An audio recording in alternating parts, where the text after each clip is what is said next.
Yeah. It's not an exhaustive list, should I say? Exhaustive? Exhaustive. What the fuck's Peacock? NBC? We'll find out. Oh, wait, yeah, you are recording, aren't you? Yeah, that's all right. Oh, wait. I'm sorry, you're already recording. My bad. What the fuck is Peacock? Just pre-show waffle. Do you want me to introduce us all first, so you can tell us about your holiday? Do you want me to tell you about I the do. holiday? Yeah. Okay. Yeah. All right. Okay. Oh, so I'll start it and then okay. What? I'm not just going to ramble on for 10 minutes about my holiday. You could ask me a couple of questions about it. If you want. How was it? Oh, fuck. Yeah, it was good. It was good. Right. A lot of food, a Yeah. lot of drink, a lot of relaxation time. Just seeing the in-laws, seeing some friends. They all good? They're good, yeah. Went out for dinner a couple of times with those guys, and they made dinner when I arrived, when I was looking pretty rough arriving at Jean's brother's house. I didn't expect them to be there on the first night. Oh, really? And I came in through the front door oh my god, I'm exhausted. And they're just there 안녕하세요. I was like, oh fuck. No, it was really nice to see them. They bought me loads of new clothes as well. Oh, like that nice sweater you were wearing when I met you. Yeah, that's all I'm I going to wear that. from now on. It's a nice colour. And Fetching. Yeah. And we got Fetch. a load of kimchi brought back. We got some Homemade. homemade kimchi. Yeah, so the night before we came back, so we flew back Sunday afternoon. So on the Saturday, all of Sheehan's family came over to her brother's house, and it was like an assembly line in a factory. So her mum was cutting up the kimchi and putting it into small bags, and then it was getting passed on to her brother, who was wrapping it and tying a knot in it. Then came to me, and I put it in the vacuum pack bags, and then wrapped it over again, and then gave it to Gian, who used the vacuum packing machine, and then it went in the fridge. So we've got literally 20 kilos. Well, yeah, you kimchi. bought a new fridge just to store the amount of. Yeah, Are you saying kimchi? kimchi. What's the difference between that and kimchi? No, Knowing how to pronounce it. yeah. But it's spelled with a K. Yeah, but so G's and K's are pretty. It's hard to explain, but there's a g sound, and then if you double it up, it makes a k sound.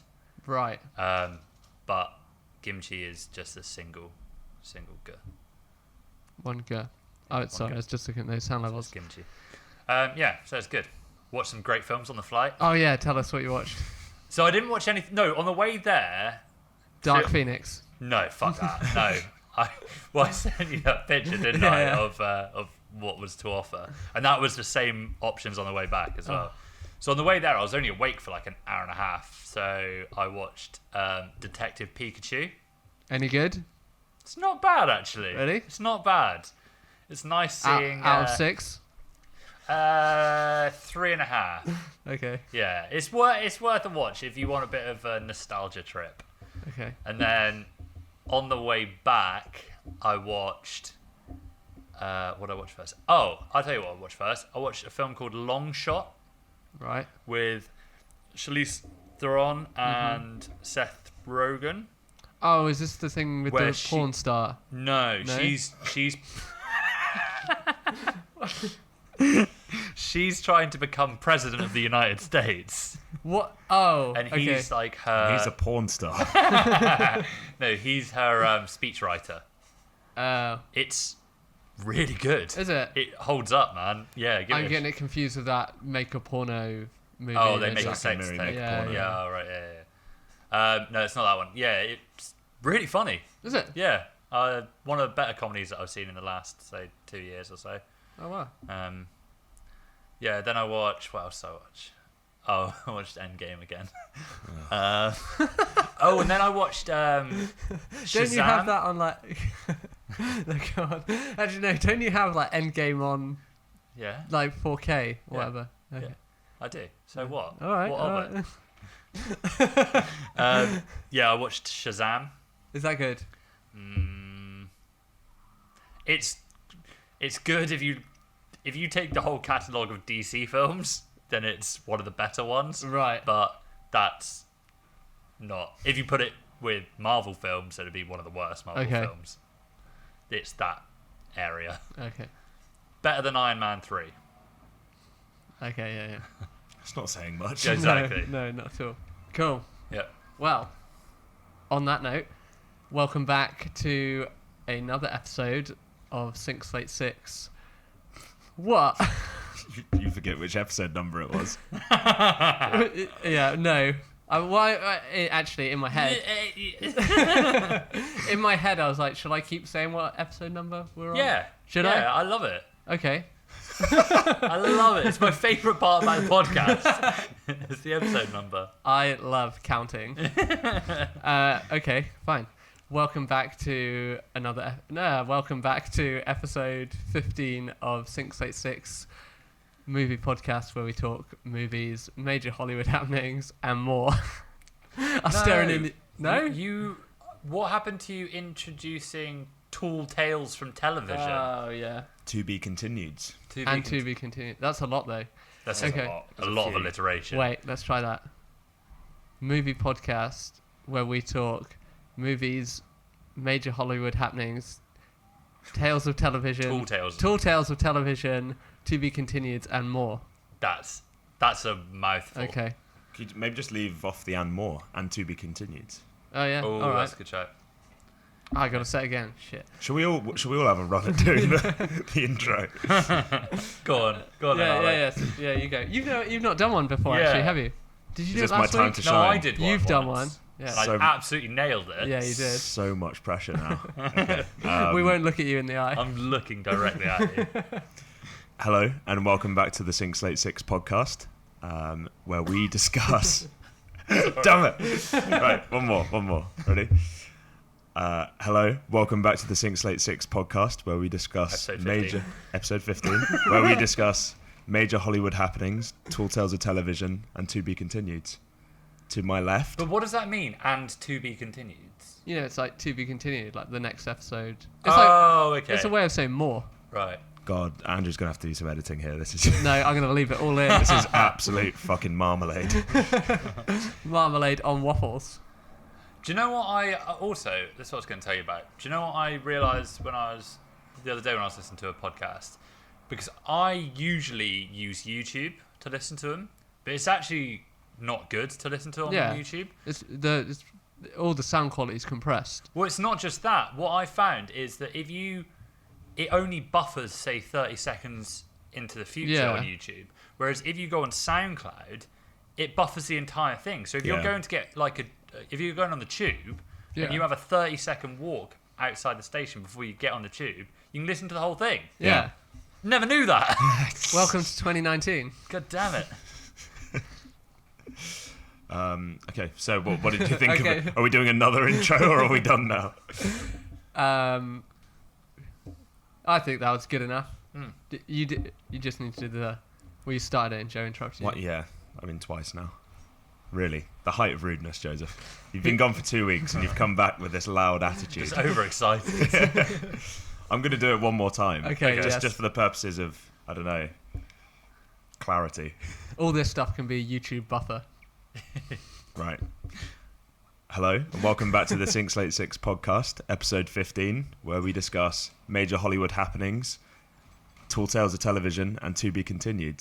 To my left, the prodigal son has returned, Joseph Pender. Hey there. And to my right, my partner in crime, Andrew Slay. Hello. Have you seen that bit on The Office when Michael Scott's trying to say the prodigal son has returned? And he's like, my son has returned.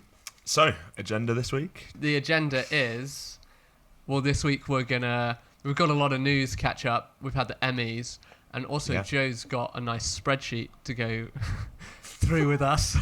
Loves the spreadsheet. No, we're going to discuss all these streaming platforms and what's going where, why, who's going what, when, how, I don't know. Just try and help people to make a good judgment on what what streaming service is best for them, I suppose. Yeah. We're here to inform this week. Yeah. As every week. But kick it off with some news. Yep. Everyone looks at me as per usual. Great. I'll just kick it off, shall I? Well, how about Mr. Back in Town starts it. Well, should we talk... Mr. Worldwide, isn't it? Can't wait till you get a Japan. I'm sure everyone's probably seen the news, but Spider-Man is back in town.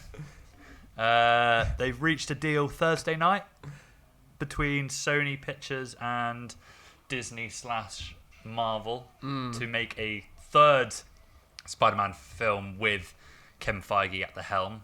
And this will include his appearance in other MCU joined properties, such as if they were to do a new Avengers film, he'd be a part of that as well.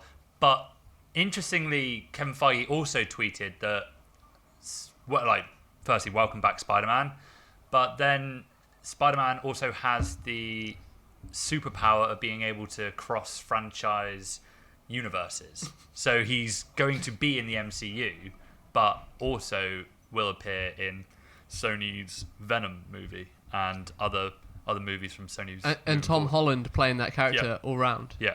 Do you think they'll write that in? Yeah. Or just be like, ignore it, whatever? Actually, I reckon they'll probably ignore it. Yeah, I think. It wouldn't confuse audiences that much, would it? I don't think a lot of audiences will care. There will be some people that will be really confused. Yeah. But like, oh, I didn't realise this was part of Marvel, but Tom Holland's in it, so it must be. But you just say, get out of the room, Mum. Get out of here, you chump. That's what I said to Tom Holland. So the third Spider-Man film is set to release 16th of July 2021. Has this kicked back to other... No. So, a few weeks ago we were talking about we got a release date for Black Panther, yes, which we weren't which expecting. Which is also 2021, is it? I think it's 2022. Oh, maybe, yeah. I think you're right.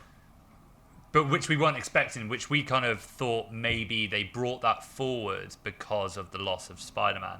But where Spider-Man 3 slots in is after Doctor Strange Multiverse of Madness, before Thor Love and Thunder.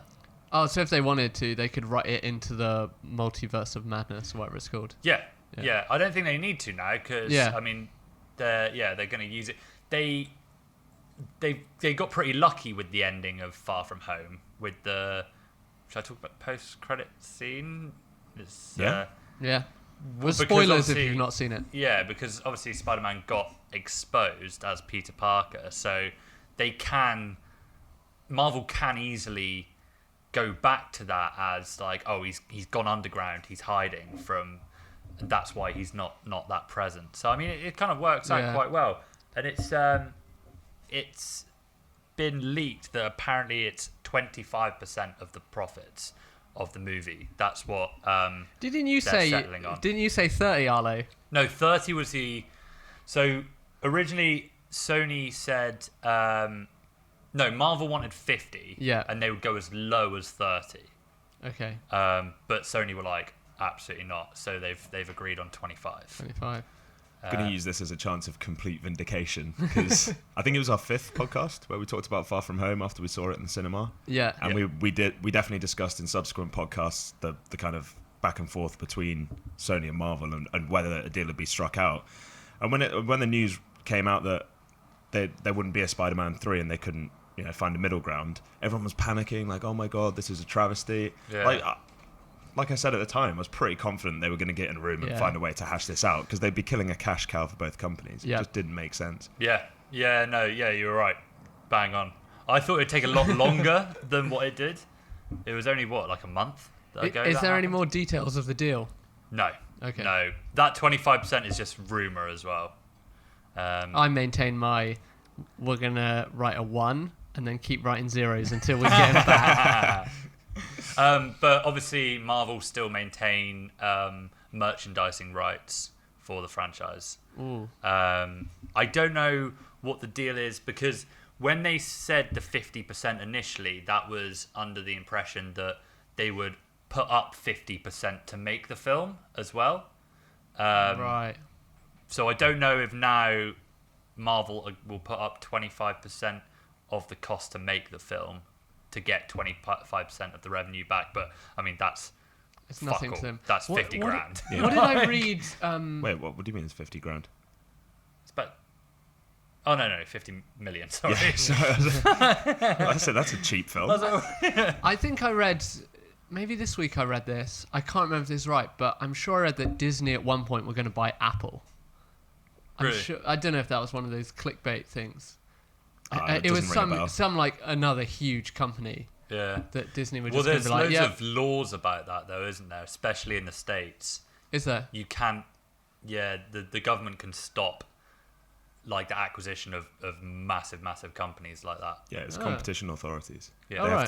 They have to approve any merger deal that goes through to make sure there's no monopoly created out of two companies. Okay. Yeah. Well, that's quite nice to know if you're not Disney.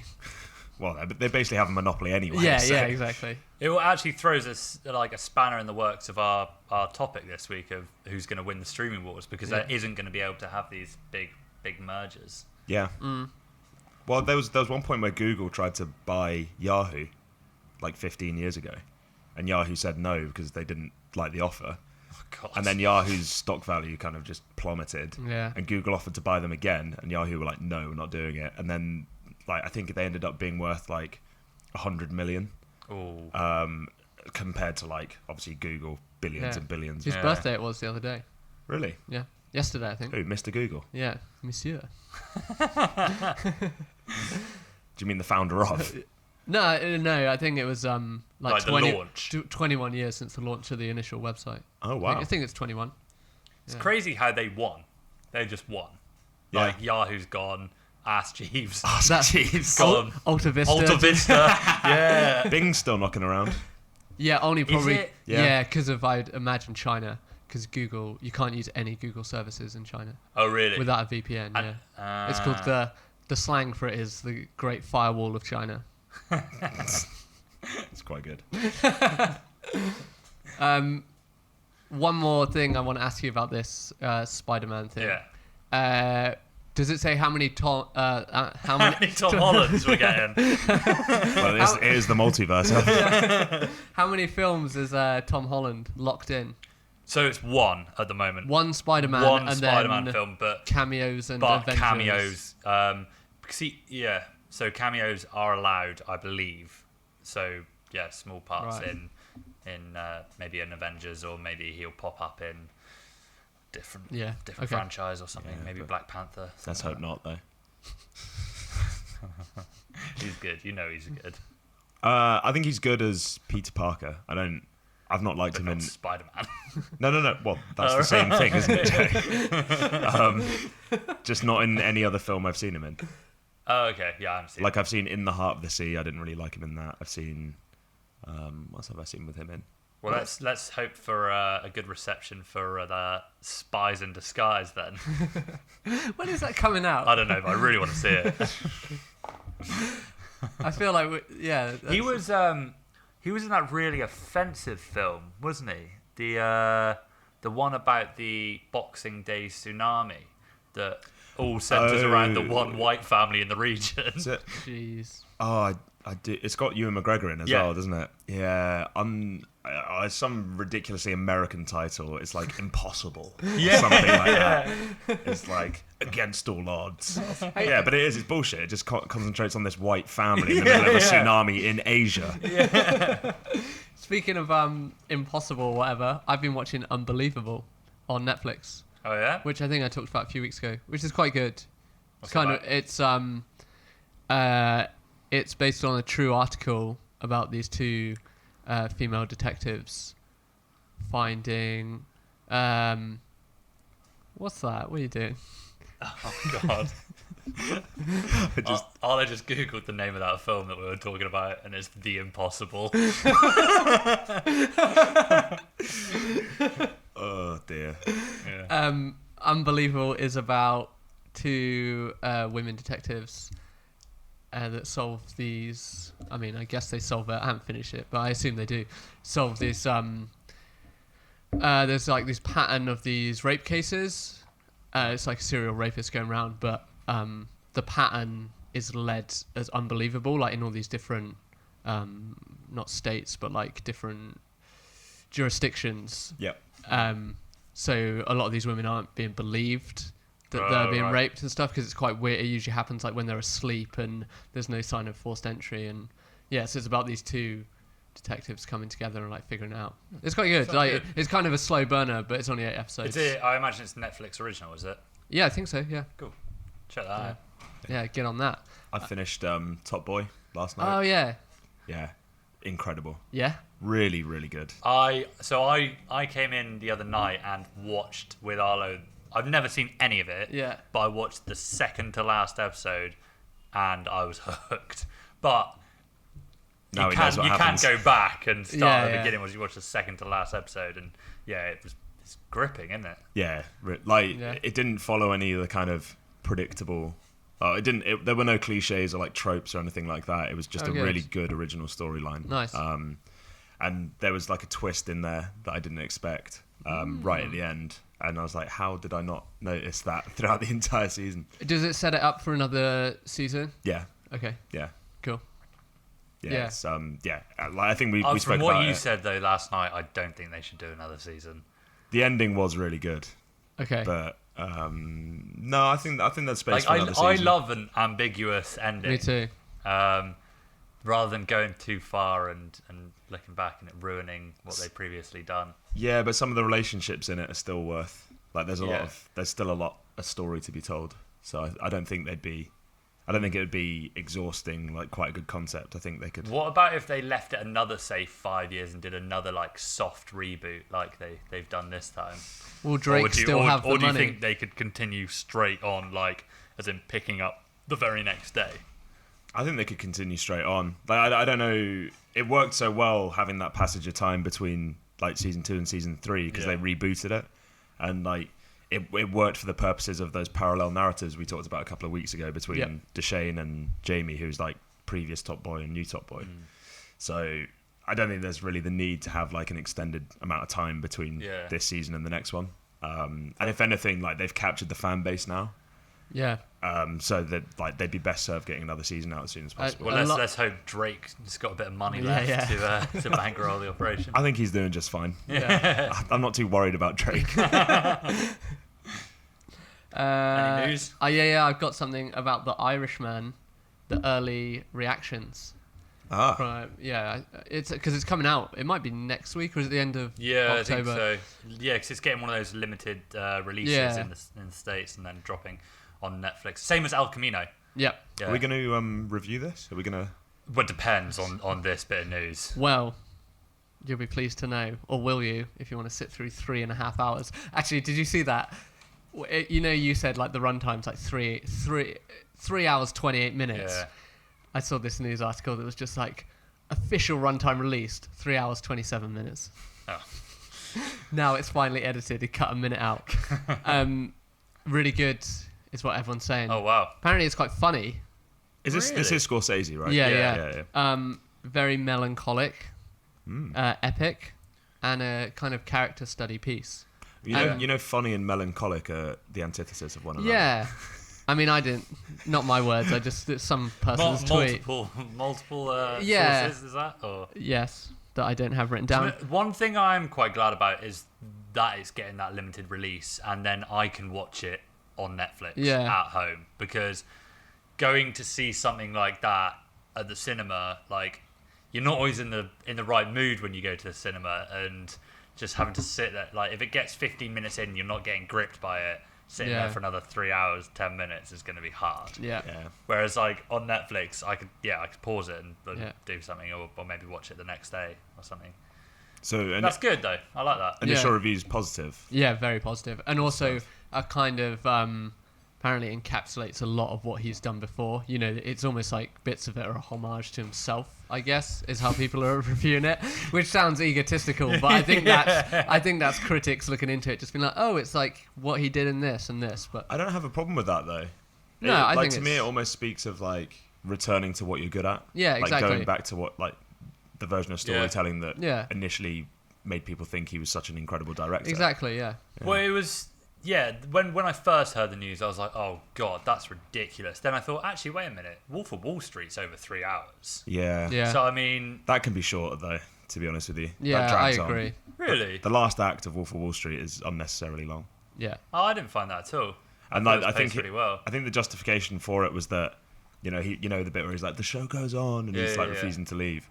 I think the justification was that, the film had to be longer because that was, paralleling the storyline in that he was trying to drag it out as long as possible, but that's kind of such a cop-out. Yeah, that's just a bit that kind of I meant to do it that way kind of thing. Yeah, one critic latches onto it and you just go, well, I mean, maybe you're on something there. Yeah, exactly. I don't know. Like the whole Pixar-verse you talked about. Pixar-verse. Yeah, like how they're all connected. And Pixar are probably just Don't go down that rabbit hole. You'll be there researching it for ages. What else? Oh yeah, one last thing about The Irishman. Apparently, Panch Al could be a contender for an Oscar. Really? And, well, will this extend the kind of controversy around Netflix films being nominated for awards? Yeah, probably. I seems so. Because that would be interesting, actually, with El Camino. If I can't see Al Camino winning any awards, to be honest. No, It's a little fan service, project that they had. True. It's not a standalone. No one's going to watch it if they haven't seen Breaking Bad. Yeah, true. Yeah, you're right. I just wonder if they might, but they'll be severely confused. Yeah. I've got Also, one point on El Camino. You know how you said it's a type of car? Yeah, it is. It's the car that Jesse was driving away at the end of the series. Yes. Ah, okay. Yeah, I mean, Vince Gilligan likes doing that whole kind of nods to things that happened in previous seasons, doesn't he? He's very good at that. Yeah. Foreshadowing and references. Yeah. Like Easter eggs. So, good shout, Andrew. Yeah, thanks. Yeah. He's still not going to beat Joaquin Phoenix, though. Nah. I did we'll hear... see. I might have one more thing about potential... All right. I did hear about The Irishman, because they're using de-aging technology in that, aren't they? I heard that they had to hire in a posture coach for, posture coach for, De Niro and Pacino to, teach them how to straighten stand up, fly and right. sit and, to fit in with their younger character. Yeah. Yeah, I never thought about that, but you probably have to. It's strange. I was just taken aback by that a little bit. Hey, old man, stop slouching. Yeah. Early Chest reviews. out. Back straight. Early reviews, right, for Geminiman, by the way. Oh, yeah. It's currently on 28% on Rotten Tomatoes. That's about what I expected. Back to El Camino quickly. Yeah. I remember I sent you a video, I think, a couple of weeks ago before you left for Korea. Right. Which was the Jesse Pinkman journey through each Breaking Bad season. That was a teaser trailer. Yeah, I can't remember what it was called though, because everyone should check that out. It was really, really... It was really well done, and it was also the song that they used in that was a song that they'd previously used in another episode. I can't... Do you remember what the song's called? No. I'm just going to try and find the media now. Hang on. But it's basically like a clip show of Jesse Pinkman's They best did bits. that towards the finale of Breaking Bad, I think just before the Ozymandias episode. Right. I thought... Or maybe it was before the finale, they had Walt's Journey. They did that as a trailer to... Yeah, you're right. I forget the song. Yeah. I really enjoyed watching it, but the first time I watched it, I thought it was a fan-made video. Yeah, I did as well. But I think that's where the charm in it was. Yeah. No, it's really well done. But what are you... talking on that, what do you think of the new trailer? Yeah, because we got the extended trailer for that. Yeah. Was that this week or last week? Doesn't really matter, I suppose. Last week, I was in Korea when I watched it. Looks good. It does look good. I think... I'm not really sure why they had to... I mean, I guess it built anticipation, but releasing the initial one with Skinny Pete talking about Jesse, and then actually seeing Jesse... And it follows on straight after he escapes from the neo-Nazis, doesn't it? Yes. And he goes straight to Skinny Pete's house, presumably, from what we can see in the trailer, and he's just covered in scars, and looks horrendous. Basically, seems like there's detectives after him. He goes back to the desert. I assume he knows where Walt's money is. Yeah. What I kind of got from the trailer was that it's obviously straight after the season finishes, and it's the detectives are trying to close the book on the whole Schrader and what was his partner? Gomi murder, and they need to find Jesse for it. So it looks quite interesting. Walt's definitely dead. Is everyone on board with that now? No. Have you not heard the little bit of evidence that's come out recently? Is this going to be any way a spoiler? Well, it's not official, but it's like someone noticed something in the trailer which points towards Walt being dead, and that's the fact that the cops are saying to each other about the site. There are 9 dead at the site, and there was only 8 gang members. Oh, so number 9 being Walt. Yeah. What? Were there only 8? Yeah. How certain are they? Well, have you watched the last episode? Well, I'll need to rewatch it because I don't trust people. And obviously Todd got choked to death by Jesse. Yeah. Interesting. Well deserved. Well, very well deserved. Fat Matt Damon. Fat Damon. Fat Damon. But yeah, so that's another one that's coming out on Netflix, limited release. 11th it comes 11th of October. Yeah. October's going to be a great month. Oh man, it's mental. Great month for content. So wait, what have we got? So we got El Camino, Joker next week, Jojo Rabbit, Irishman. I think Jojo Rabbit's actually January in this country. Oh really? What? Yeah, like January 2nd. Oh, that's harsh. But that's a shame. In a few weeks, it's the BFI Film Festival, BIFF. Should I say that? And they're showing it there. I tried to get tickets, but couldn't do it. Oh. Did you tell them who we were? I did, and they ignored the email. Maybe they were just confused that they thought we needed 6 tickets. Yeah, they've made the list of our enemies now, haven't they? We're coming for you. BFI. And then I can't remember what's towards the end of October. There's Irishman, more. probably. When's The Lighthouse out? Don't know. Might be soon as well. But on The Lighthouse, you've got some I got some our Bats news. Our Bats news, yeah. So we've had a couple of castings for the Batman film coming out in June 2021. Are they actually confirmed? One of them's confirmed, one of them's basically confirmed, right. From what I understand. So Jeffrey Wright is confirmed as Commissioner Gordon. Do you know who Jeffrey Wright is? I do, but say who it is for anyone that doesn't. Oh God, I've forgotten his name now. He's in Westworld as what's his name? Is that the character's name? Ah! Oh, I've forgotten his name. I thought you were about to drop a spoiler for Westworld. No, Jeffrey, not Jeffrey. Oh. Not Jeffrey Rush. Not Jeffrey Epstein.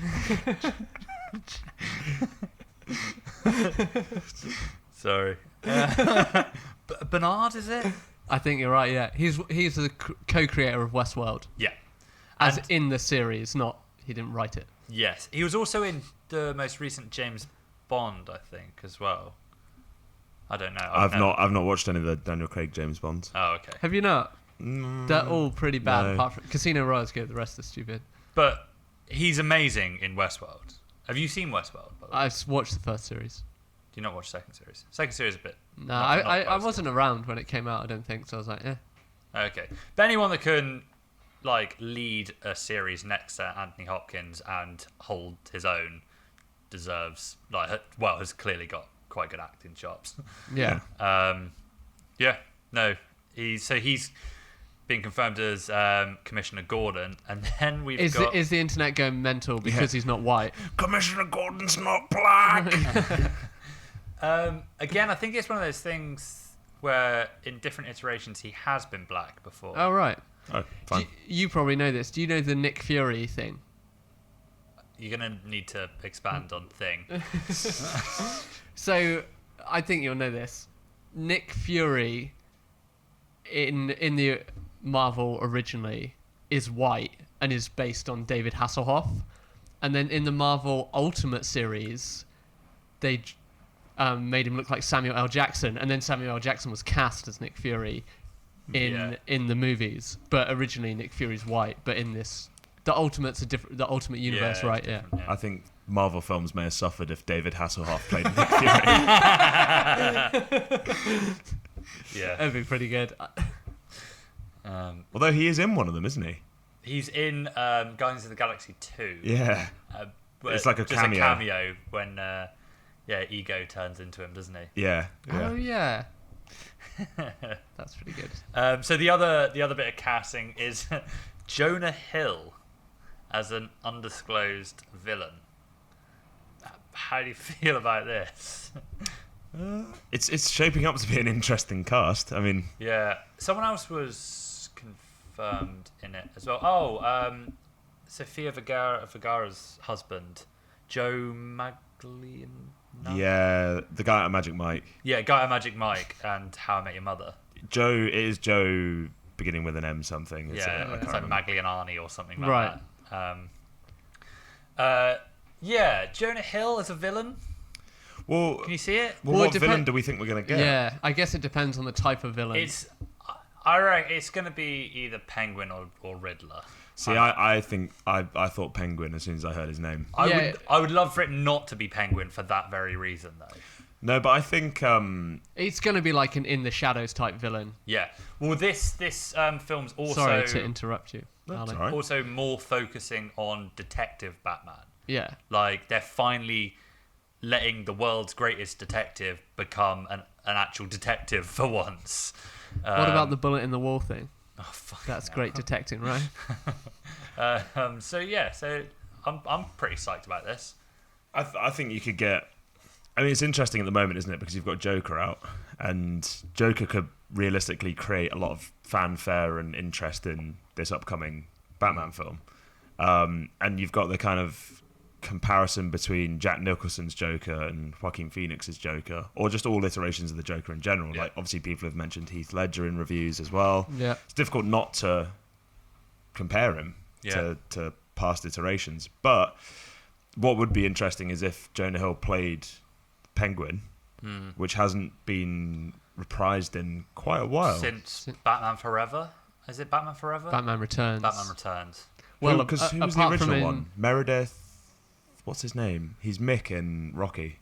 Oh, what in the Batman show with Adam West? Is it in the TV show that he? Oh, Meredith. What's his name? Meredith begins with a B, does it? Oh, Because then it was drive me mad. Danny. Was it Danny DeVito in the? God, what's he Yeah, called? Danny DeVito plays in Batman Returns. That's it. What's the director called? Tim Burgess Burton. Meredith. There he is. Burgess Meredith. Burgess Meredith, yeah. Yeah. So what kind of my thought process there was have some kind of homage to Burgess Meredith's Penguin via Jonah Hill, and that way you're kind of playing off this like interest people have in retrospect at the moment. Like Yeah. audiences seem to be really high on that. I don't know why. That's a good idea. Yeah.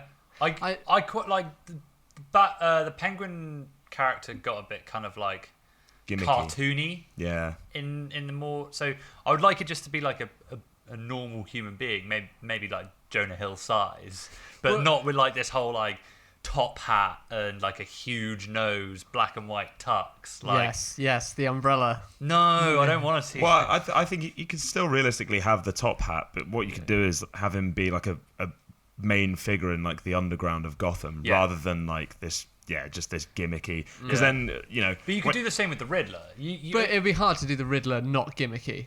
yeah, because of With Jim like question Carrey's role. spandex question mark suit.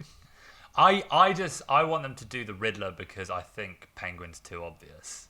I don't know why. That makes me want to. Wait, is this the main villain? Yeah. I guess the Riddler could work if it's a detective because he's Yeah, trying to that's- solve riddles. Yeah, exactly. I mean, it's not the hardest What, and do it as detective some work. kind of like murder plot thing. That would be quite interesting, like crime scene investigation and Well, I think that's the direction. CSI Batman. CSI Gotham. Well, I think that's the way they're going with it. More of a like I don't like I don't imagine Jonah Hill as the main protagonist would have a huge amount of screen time, because I think it will be more focused on Batman going to these crime scenes, like building relationships, like a bit of a kind of like not whodunit, but a bit more complex and recent iterations of Batman. Yeah. Which I'm all for. Do we think Pattinson will do a deep, gravelly voice that people seem to associate with Batman now? Or do you think he'll just talk normally? Actually, saying that, I watched this morning on History Cool Kids, which is a really cool Instagram account to follow. But they had that scene from an Adam West Batman where, for some reason, Bruce Wayne has to be on the phone with Batman. And Commissioner Gordon's on this call too, and Adam West has got both the phones to each ear, and he's like talking to himself through it. And his Batman voice is just slightly different to his normal voice. It's great. It's clearly Adam West as well, isn't it? But that was that a Christian Bale invention? I don't think anyone did it before that, did they? He's slightly, yeah. I think he pushed it, but wasn't it slightly done in like Batman '89? Yeah, I think so. Yeah. But George Clooney didn't do it. No. George Clooney was just like, no, I'm just going to be George Clooney, Yeah. actually. Do you know the hero we all need but don't necessarily deserve? George Clooney. with his back card. Oh, God, yeah. I forgot about that. Visa back card. I wonder what air miles he gets on that. Do you reckon he has to pay £120 after the first year? First year's free. Just seeing scene of him on hold with the bank like ages. Fucking call centres. And what's your name? Batman. Security question. What was your mother's name?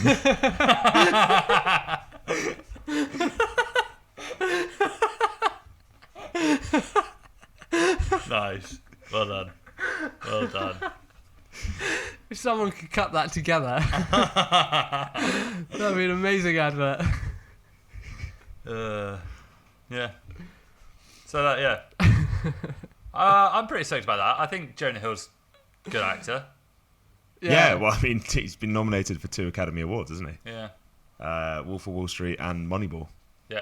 Yeah, Moneyball. Did I tell you guys? Did you watch it? Yeah, he did yeah. in the end. Yeah, So a few weeks good. ago. Yeah, it's really good. And he's good in it. Yeah. He's very good. When he's serious acting, he's good at the kind of like quiet, Yeah, so owlish it'd be kind type, of, isn't he? it'd be Yeah. really interesting Yeah. to watch him as a villain, I think. I think it would be an In the Shadows villain, even if it's Riddler, if it's Penguin, or Hugo Strange. Yeah, it could be. Have you ever seen This Is the End, the comedy film? Yeah. Have I seen it? There's just that bit where like it plays really well into what you said about Jonah Hill just now, where Danny McBride's going, You're an Academy Award nominated person, Jonah. So you got to be out here acting better than that. That's disgraceful. And he goes, really sell it to me and say fatalities. And he just goes, fatalities. He's like, well, that was actually really good. That was a really good film, actually. I need to rewatch this. It's just silly. It's just like, I'm not going. I'm bowing out. Have you not seen it? I've not seen this. No. They draw like, so it's just like the actors play themselves in an apocalypse. Oh, And so I they're did all hear at, about they're all this. at James Yeah. Franco's house. Oh, ultimate slacker, James Franco. Yeah. And so they're like deciding who goes to like run to get like more water or something. It draws straws. Are they all high by any chance? I think they get high. Right, Yeah. yeah, They yeah. get high and they make Pineapple Express 2 on like a phone camera. That's so good. It's so funny. Oh dear. Should we talk Emmys or have you got more Yeah, news? no, like my other news Oh, you've is got kind news, of. haven't you, Arlo? Yeah, but I think it ties in more nicely with what we're going to talk about a Yeah, little bit let's later do the Emmy stuff. in the pod. So Did you see the list of winners and losers? Well, I went on the website and it still had last year's, so I was like, Oh, really? yeah. what a shame. Yeah, I mean, Andrew, you were pretty high on Fleabag, weren't you? Yes. Was I high on that? I believe so. You No, not mentioned Barry. He was Barry. Oh, Barry. Sorry. Yeah. Right. Yeah, so no props for you. Yeah. Oh, I said Barry was good. But yeah, she ended up winning 3 different Emmys, didn't it? Fleabag. Yeah, England did really well out of this one. Well, Britain did well, I should say. Yeah. Yeah, there's a few winners, wasn't there? Outstanding drama series went to Game of Thrones. It's a legacy award, isn't it? They've given it to I don't know. How do you feel about legacy awards? That silence tells you enough, doesn't it? Yeah, I guess you kind of have to recognise it, but I think there should be a rule where you can give a legacy award if that program hasn't already previously won yeah. an Emmy for best drama. What are the criteria? Is it just really vague, or do they have specific criteria that they judge the winner on? No, they just... Because as a TV show, it was an event, wasn't it? And it's like probably the most acclaimed TV show of the last decade. The thing is, if you take it as an individual series, it's still better than most things on television. I'm looking at some of the names on that list. That season of Game of Thrones was not better than Better Call Saul. It wasn't better than Bodyguard. It wasn't... But I've heard really good things about Killing Eve, but not seen it. Yeah, same. I don't know about that, though. I think people are overly harsh on Game of Thrones because you compare it to earlier Game of Thrones. No, that last season was even episode 2 when they were like all sitting around and like Brienne got like knighted and stuff like that. Yeah, but that was bright spot in a bad season. That was a really good episode in my mind. I liked all the character interactions. The rest of the season was just really messy, really clunky, very, very poorly told. I think you're a bit too harsh on the last series. The character dynamics were just nonsense. They rushed it, didn't they? I think that was what came across more than anything. I don't think they rushed it. I think they tried to cram too much into it. But when they told they can have like as many episodes as they need to tell the story, and then they made it shorter. Everyone was getting too expensive. People wanted to move on. Yeah. Like Dan and Dave had different projects. I mean, they got this. Dan and Dave. They got this Netflix deal now, haven't they? Is that? Oh, okay. So that obviously quite splitting audience that award. Yeah. Well, so it beat Better Call Saul, Killing Eve, Ozark. Ozark's apparently really good. Outstanding comedy went to Fleabag. I haven't seen any of those, to be honest. You liked Barry, didn't you? Yeah, I was speaking to someone the other day who said Veep's really, really good. Oh, really? Yeah. And that we should give it a watch. But I always get to this point, like the Emmys come out, and I'm like, oh, I need to watch all these series. But then new series start coming out, ready for like next year's Emmys, and I never actually end up watching the previous ones. Do you know why it's called Veep? No. Because is it it's about VEEP? Yeah. So it's about a woman who becomes vice president, but people deem calling a woman vice president like they don't want to call her VP, so they call her Veep because it's like a bit cute and a bit more like on brand. That's ridiculous. Yeah. That's why it's called that. Jodie Comer won lead actress for Killing Eve. I saw snippets of that through like programs like Gogglebox and just... Do you watch that? Yeah. She's going to get a lot of roles off the back of this. She was incredible from what I saw of her. Right. Just like her different accents and like how she switched personalities. I think it's the dream character for any actor or actress to want to play.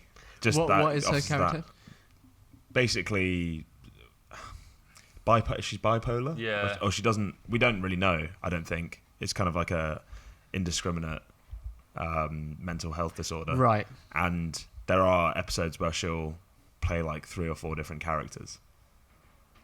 And yeah, like Joe said, like the accents, the body language, just also on point. I see what you're saying. But yeah, that versatility of afforded to the actor by the characters, probably everyone's dream, isn't it? That was a stacked category as well. So it had Emilia Clarke, Viola Davis, Laura Linney, Mandy Moore, Sandra Oh, and Robin Wright. So yeah, fair play to Jodie Comer. She must be early 20s, I imagine. Early to mid 20s. I'm not sure, but I think the only legitimate Game of Thrones star who could have won should have won one of the awards in my mind is Emilia Clarke, and I'm not surprised that she got beaten out here, but I think it's ironic that... I think it's that, I mean, when the bells in the penultimate episode, when the bells start going and that change of face, I think that's some of the best acting I've seen in that was a good. long time. Yeah. She didn't say a single word, but you knew exactly what was going to happen. happen. In her eyes. Wow. Yeah, it's really impressive. And she gets a lot of stick for not being a very good actress, but I think she is. Direction went to Jason Bateman for Ozark. Interesting. he's getting quite big in the directorial game now. I read something the other day. When did he make the transition? Like, do you know what his first directing piece was? No. I need to check out Ozark because I've been told by 5 or 6 different people it's one of the best things on Netflix. Lead actor went to Billy Porter for Pose. Billy Porter, I only know him as he was in the West End version of Kinky Boots. You went to see that with your mum, didn't you? Maybe. So I didn't know that he was a TV actor as well. I only knew him because he's won a Tony. I know that. Right. But yeah, no, he beat out Jason Bateman. He's won a Tony and an Emmy. Yep. Oh, that's a talented man right there. Yeah. There's only a couple people that have won across like different. Yeah. Hugh Jackman's got to be one. Hugh Jackman definitely. I'm not sure he's won an Emmy, but he might have won a BAFTA or Oscar. Yeah. Actually, no. But I don't think he's good enough. He won a Tony for The Boy from Oz, I think it was called. Really? Yeah. I'm sure James Corden's just about to win an Oscar soon as well. What? Don't hold for Cats. For Cats. Don't hold your breath. He was in a really, really bad film that was. It basically was like a cinematic universe of fairy tale characters.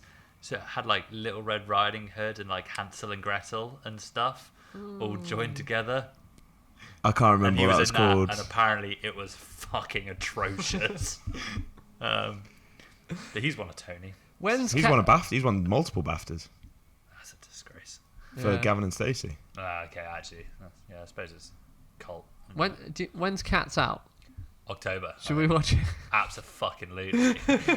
Yeah, let's Should not we dress watch up? Joker. With the cats. Yes. Get to the cinema. Joker or Cats?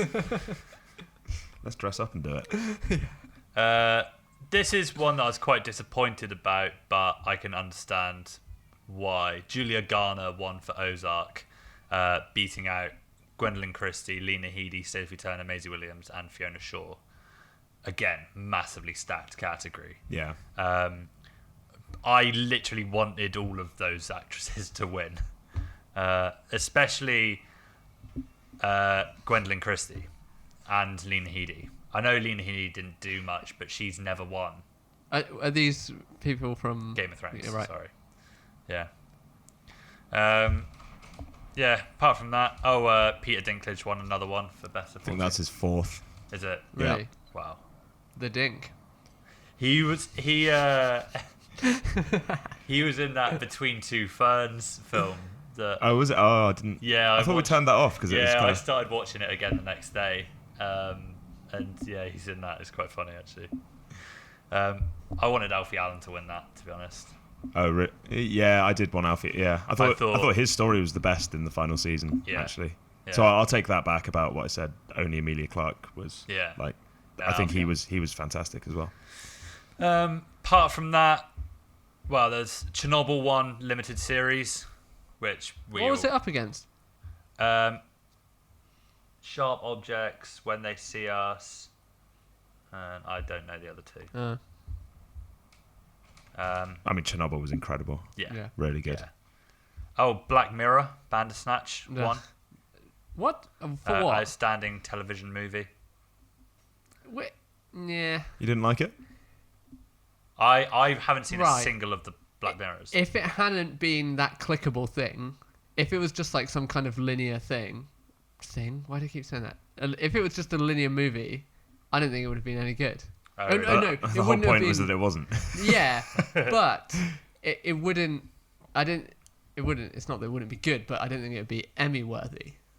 But the fact that plays in, that you're clicking on it. Yeah, I don't know. That kind of. I really don't know where he's going with this. Do you? No. But right, because do you know how Bandersnatch works? No. Yeah. Right. Okay. So it's like one of those books or games where it's like choose this path and then this happens. So they film different scenarios. Oh shit! So you have to. You choose, or it defaults until you can't go any further. There were like 15 unique endings or something. Oh, that's quite cool. It is cool, but I don't know. Can you put that into the best TV movie category? Because it's so different from anything else, and for it to be any good, you kind of need that. Not to be any good, but I think that's why it's in there though, because it's breaking the mold of traditional storytelling. That's crazy. Yeah, it's not that good. I don't think it's that good. It beat My Dinner with Herve. Is that Peter Dinklage? I think that's Hervé. I think that's a French name. Oh, I thought. Oh, what one am I thinking of then? Peter Dinklage is in one of these My Dinner with Someone. Yeah, it's that one. Fuck you. No. Sorry, my point was that it's Hervé, not Herve. Yeah. Oh, I see. I thought you were telling me. I thought you said it was a French film. No, I'm saying. Oh, it's a French word. Hervé's a French name. Oh, okay. I don't give a fuck about that. I'll pronounce it out of one. And that's why our country is in the depths it's in right now. Oh, don't tell me you're one of these Barcelona kind of guys, are you? No. Mozzarella. Can I get some bruschette?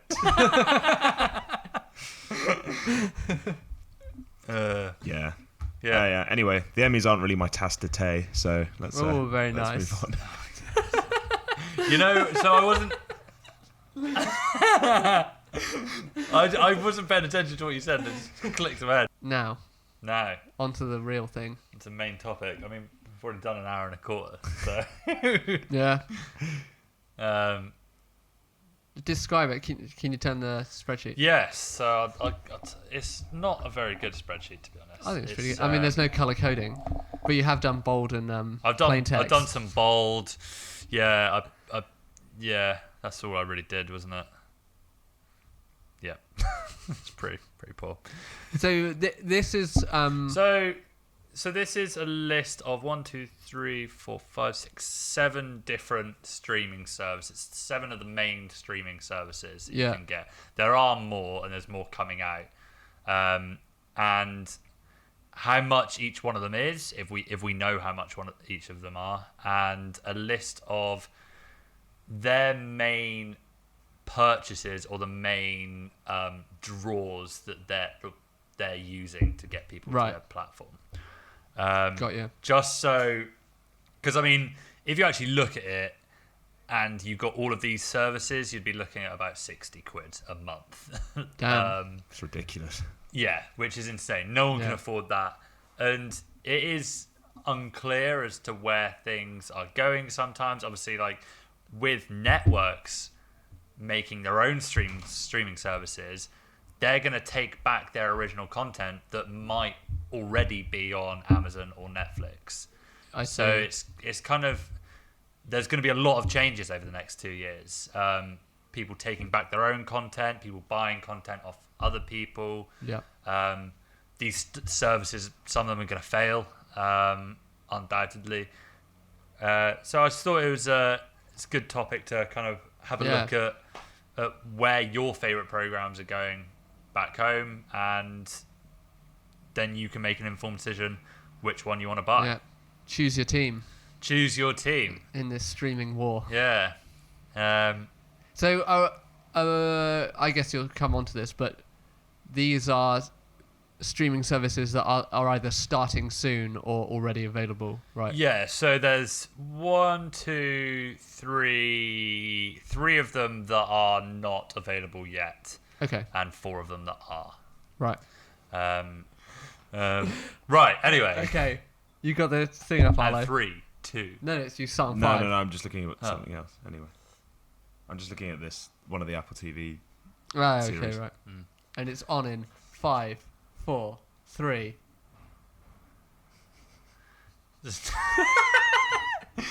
So should we start with Disney Plus?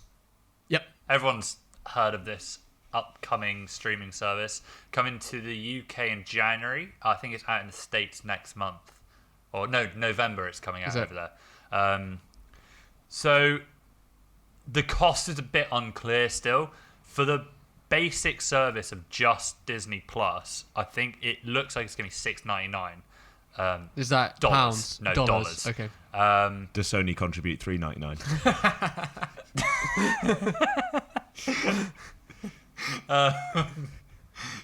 But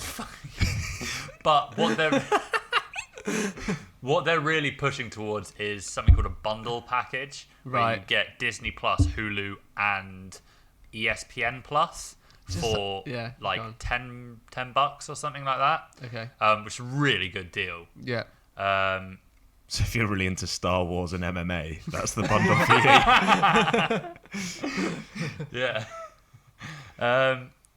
So I should probably start off by saying, you guys heard of Hulu? Like, do you have Hulu? Yeah. Hulu's been around for ages, actually. So I didn't know this until I started researching, but it's actually a joint venture between Fox, NBC, and Disney. So I don't know what the percentages are, but they basically all put their content into the same place. Disney have the majority share, that's all I know. Yeah. Hulu Basic is $6 a month, and Hulu Premium is $12 a month. Right. Basic basically means you get adverts. Yeah.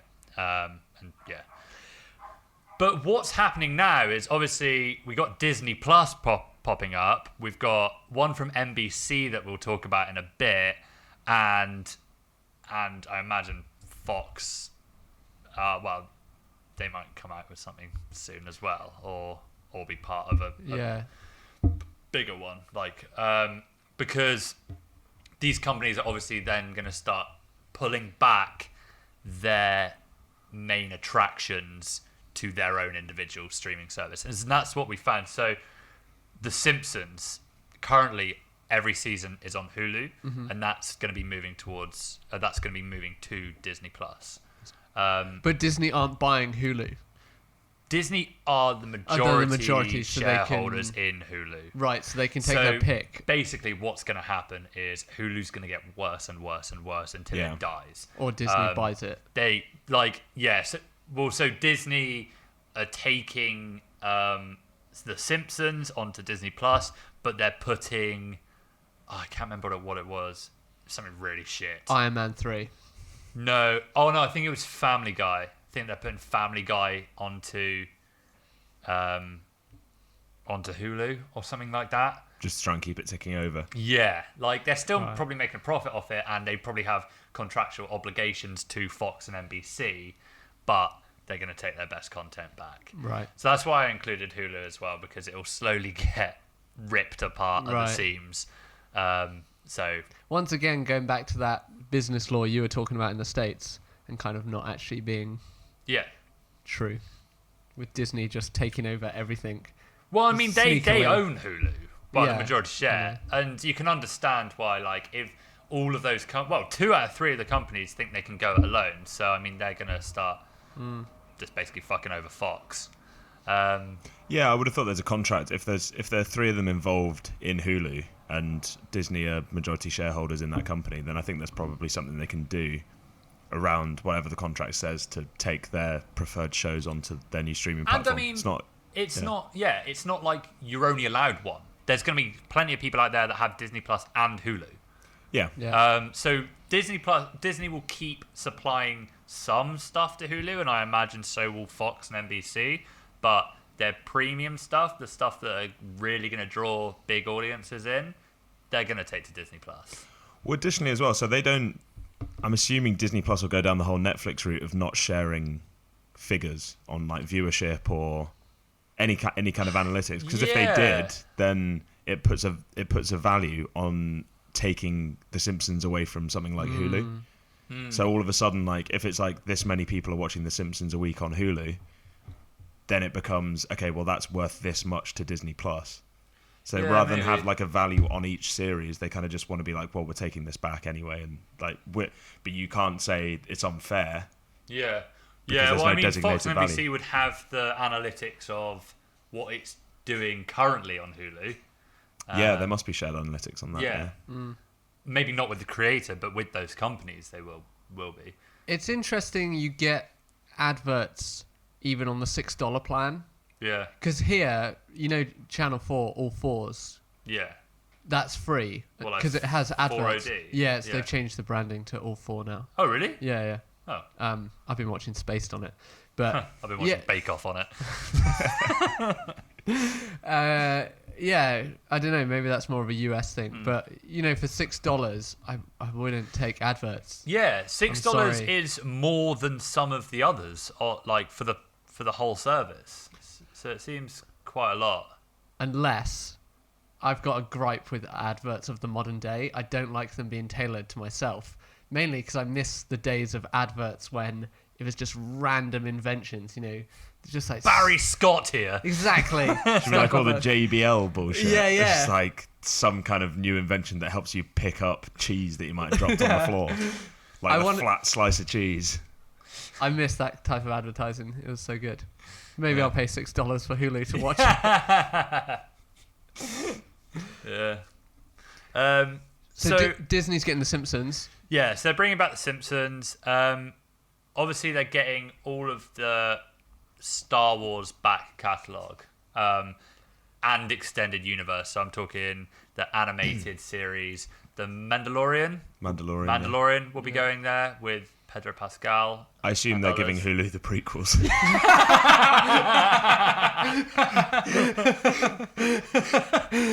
You know what? I would not be surprised at all.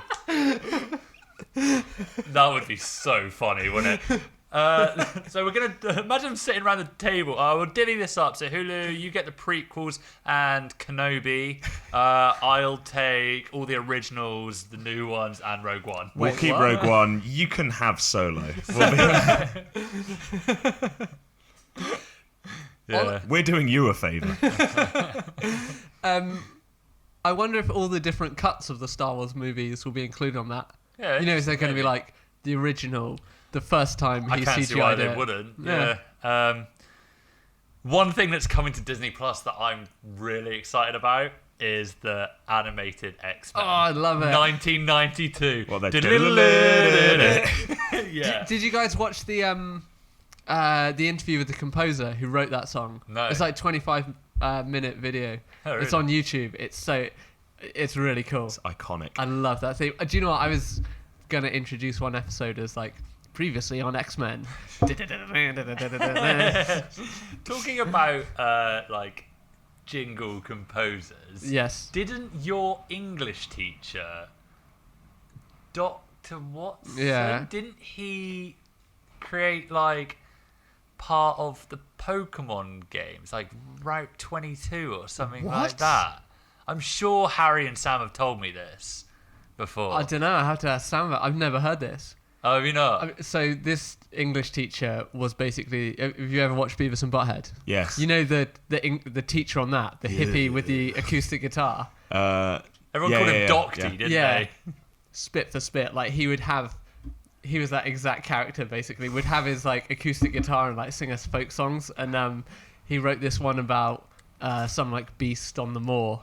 And that was the Doomed Glory. And then he wrote one about Sir Cloudesley Shovel, who was shipwrecked on the Isles of Scilly, where this school was. And he would like singing assembly and stuff. And what a weird guy. Yeah, I'm still friends with him on Facebook. Ask him. Yeah, I will ask him. Does he ever slide into your DMs, Andrew? My new EP's coming out, Andrew. Give it a listen. You know what? I would, because it's great. Worth getting him on like Britain's Got Talent or The X Factor, do you think? No, he's beyond that. He's better than that. He's better than that. Good answer. So we've got that animated X-Men, plus obviously all of the Marvel stuff that we've previously talked about, like all the old films that are already out, plus all the old series, so like Agents of S.H.I.E.L.D. They should give that to Hulu too. Carter. Agent Carter. And then obviously we got the new ones. So we've got the Loki, Falcon and Winter Soldier, She-Hulk, and WandaVision. So that'll all be on there as well. So it's a great like for young families, I reckon. Like it's got all the Star Wars, all the Simpsons, all the Marvel stuff, plus Disney, like all of Disney's films and stuff like that. So it's all those animated. Will it have Pixar stuff? Do you know? Oh, good question. I imagine it would. They own Pixar, don't they? Yeah. Yes. Yeah, it should do. Okay. Yeah, so for $7 a month, I think that's a bit of a bargain. And if you can get it for $10 with ESPN Plus and Hulu. Is that confirmed then? What? That pricing. That $6.99. Yeah. That's what I found. it's not bad. No. And then you think if you're putting like ESPN or whatever the other one into it, they're gonna tier it up, kind of thing. TIER. What do you mean? Yeah. The bundle will be. Yeah. Does this mean we're going to get like a Dana White cameo in like one of the Star Wars films or something like that? That'd be good. So basically, Disney is cheaper than a babysitter. Yeah, I suppose you can look at it like that. So. Well, I mean, that sounds good. Do you know with any of these what the deal with, Netflix? So they tier it per device. Same with like Spotify. Oh really? Yeah. So Netflix is like, if you're on the basic program, I think you get 2 devices. Is that right? Or is it one device for the like cheapest? We don't pay for Netflix. I'm pretty sure Netflix is the lowest price is just 1 device. Oh, really? Next one up is 2 devices, and then the most expensive is unlimited. Unlimited Devices, yeah. No. Unlimited. I think so. Because then everyone around the world would be on one Netflix account. Andrew. Well, no, obviously not. No. Yeah. Yes. All right, read the thing. It's not going to be unlimited. Do you think we then get like some kind of equilibrium scenario where we have like fearless leader who pays for the one Netflix account? Tony Barry. Yeah. Is this how he rises to power? But obviously one person's, because it's got someone's card details in there and stuff. Have you ever seen that picture of someone's Netflix, like the starting screen, where it's like John and then it's like Parasite 1 and Parasite 2?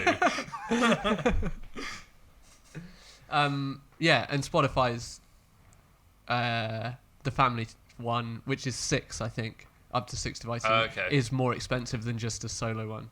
Mm. You can take devices off and put new ones on whenever you want, can't you? But Spotify are tightening up on that. Oh, really? About like, because the family ones, you're meant to be under one roof, so now you have to put the address in. Yeah. Mm. But like, there's ways around that. Yeah. So. Ah, shit. Yeah. Next one. Yeah. Or any more on Disney Plus? Well, since we're not really much on Disney Plus. It's pretty obvious what you're going to get on it. I suppose since we talked about Hulu, we should probably talk about the NBC version. Yep. Which is called Peacock, which is the worst name. Their symbol. Yeah, it's their symbol. Obviously, it's like the colours, right? But it's a terrible name for a streaming service. I don't disagree. Yeah. So again, they're taking stuff from Hulu that they previously put from NBC onto there. So they're taking that back. So like Brooklyn Nine-Nine and crappy American sitcoms like that will be coming back. Some people really enjoy that. I've seen a couple of episodes. I didn't like it, but what's his name? Andy Samberg, isn't it? yeah, Andy Samberg. He's alright. Terry Crews is in it as Terry well. Crews, yeah. I mean, if it's on, I'll watch it, but it's not something that It's just kind of easy watching, isn't it? Yeah. Easy viewing, as people would Yeah, call it. it's something to put on the TV while I scroll through my phone. Yeah. So apart from all those ones that are coming back from Hulu, you have Parks and Rec, which is currently on Netflix. Have you ever seen that? Yeah. Parks and Recreation with. I've only seen a couple of episodes. I think I've seen the second season. I mean, it's funny. It's finished now, right? Yeah, I think know, so. Yeah. Oh, okay. It's by the guys that did the US Office. It's basically like the same format, like a very similar format to it. Is that Aziz Ansari? Aziz Ansari and Amy Poehler? Yeah. Yeah. Chris Pratt's in it. Yeah, Chris Pratt's in it. Ryan Oppenheimer. Who plays Ron? Bob Oppenheimer. What's his name? Yeah. Yeah, is that Ron? That's Ron, yeah. He's really cool. What's she called? She's really funny. She's got that really like dry, miserable sense of humour. Oppenheimer, sorry. Ooh, good name. No. Not him.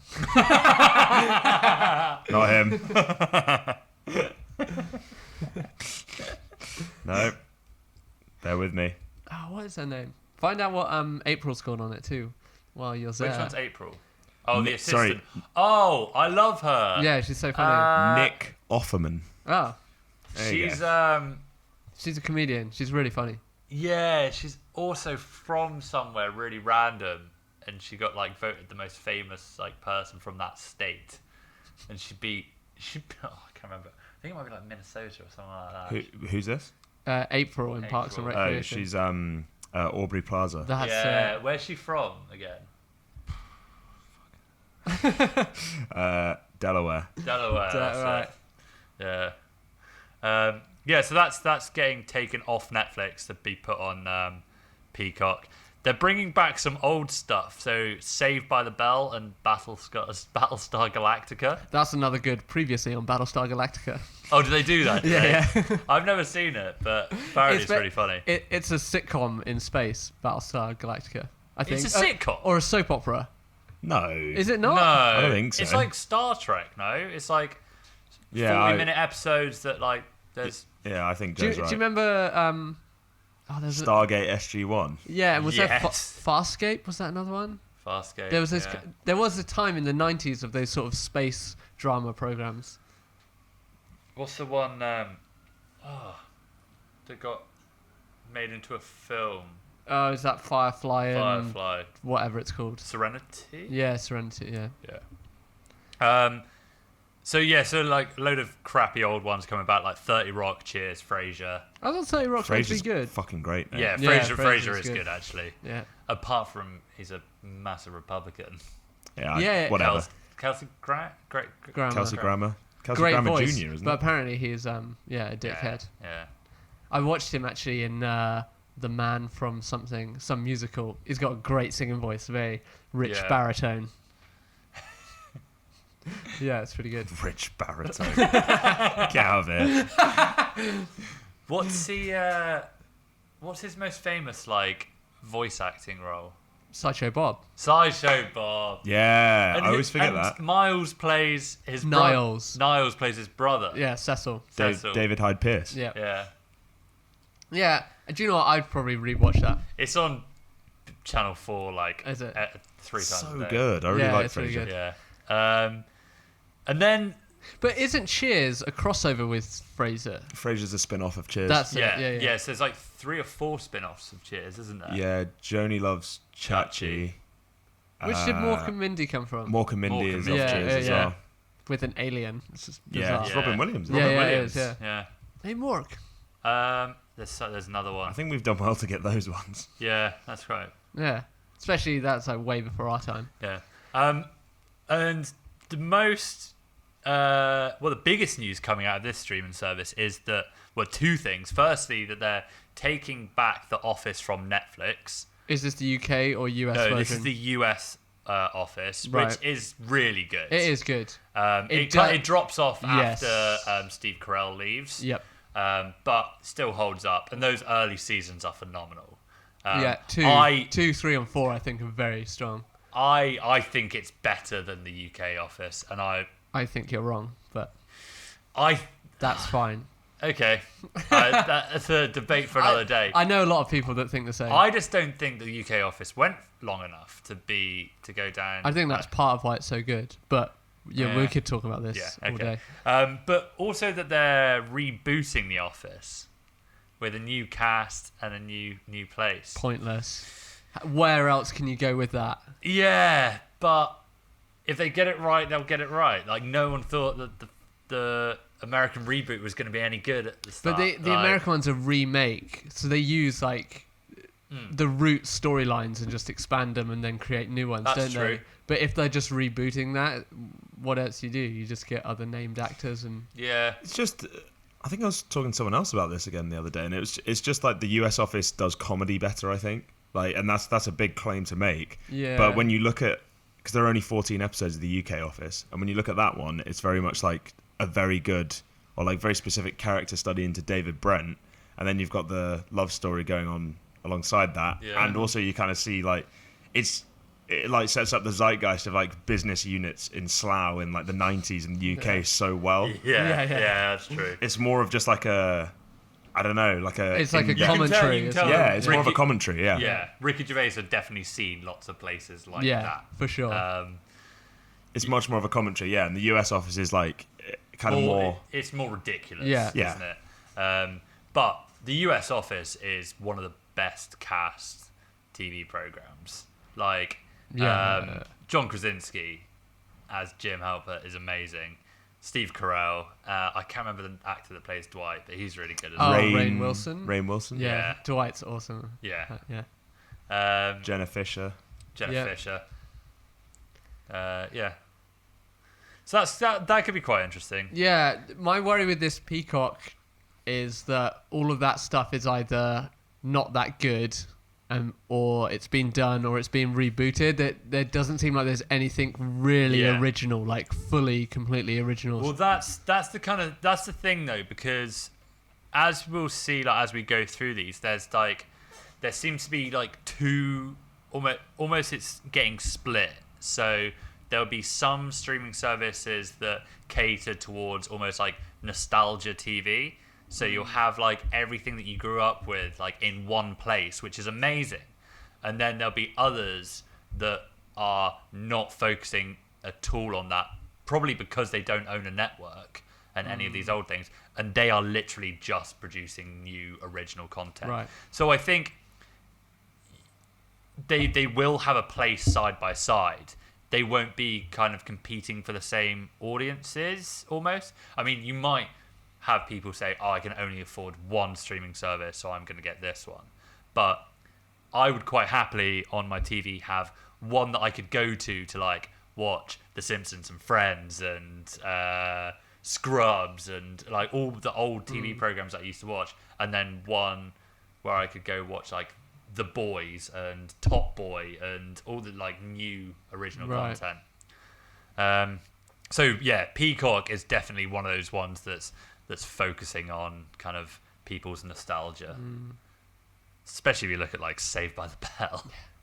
Can't believe that's like, yeah. Have we talked about Screech before? Dustin Diamond? Yeah. Porn star, isn't it? Yeah.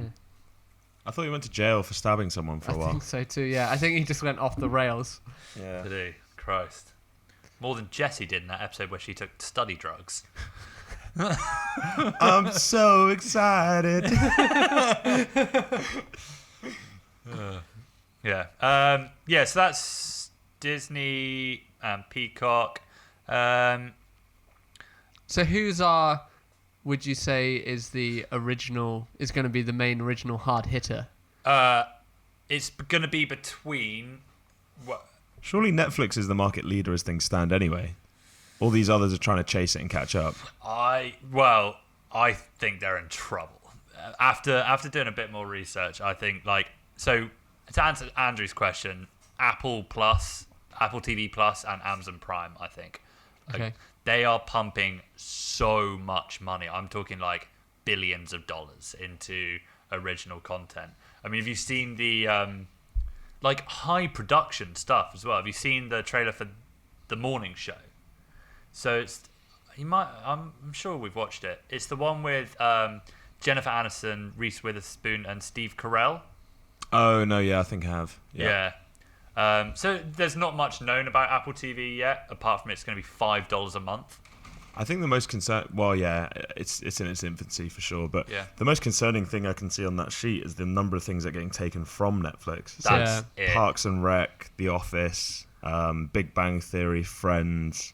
Like, these are shows that they're kind of like creature comforts in a way. People will just binge watch them and repeat watch them because, well, I don't know why. But didn't Channel 4 lose Friends to Comedy Central like a couple of years ago? Yeah. And apparently it still makes an absolute fortune for the network that has it. Apparently, is it called syndication in TV? It reruns. I'm not sure. Apparently that makes so much money. Like, if your show goes into syndication or gets replayed, or like Friends is picked up by a channel. Yeah. I think I might even read that today. I think the cast of Friends, like the core cast, still make millions by just doing nothing, just through these TV reruns. Like, once your show is picked up like that, apparently you can just sit back and do nothing. Yeah. So they would probably, like you say, get a lot of business. Unfortunately, that nostalgia. Yeah. Yeah. Yeah. Yeah. Yeah. Yeah, it's crazy, isn't it? Mm. I wonder what is a bigger market, because like when I get home at night, I would rather put on a streaming service where I can just flick through loads of TV programs that I've seen before and just stick something on. Like, I got home last night and Arlo was watching episode 1 of The Mighty Boosh. Oh, nice. Like, Good shout. Rather than It's like, not aged well, actually. no, Is it not? No, No, Oh, I didn't never really seen like it. it. Oh, really? I was I very was a fan. confused. I used to love it as a teenager, but Yeah. wasn't enjoying it last night. Ah. We just kind of sat there and suffered through it for like 20 minutes. So, okay. Right. I don't know if this is a bit of a hot take with you guys, but I wish Friends would fuck off. Die. Yeah, I'm finally. bored of it. Yeah, oh, good. I'm glad you guys want Yeah, yeah. The fact that people love it so much is like, It's crazy. just come on. I still see like books. Well, it's because it's Been written designed about for it. simpletons. No sugarcoating there. Yeah, yeah. Sweet, we'll leave it at that. I hope I see that as a next book about Friends. Friends designed for simpletons. By Arlo Barry. You hung over today, perchance. No, I just sharing Andrew's views on that Yeah. topic, Yeah. for sure. So Apple TV's having lots of nice. Yeah, I mean, they got Original J.J. stuff. Abrams on board, didn't they? Yeah. Judge Abrams. Yeah. There's a program Jam called Brams. Dickinson, by Emily Dickinson. Ah.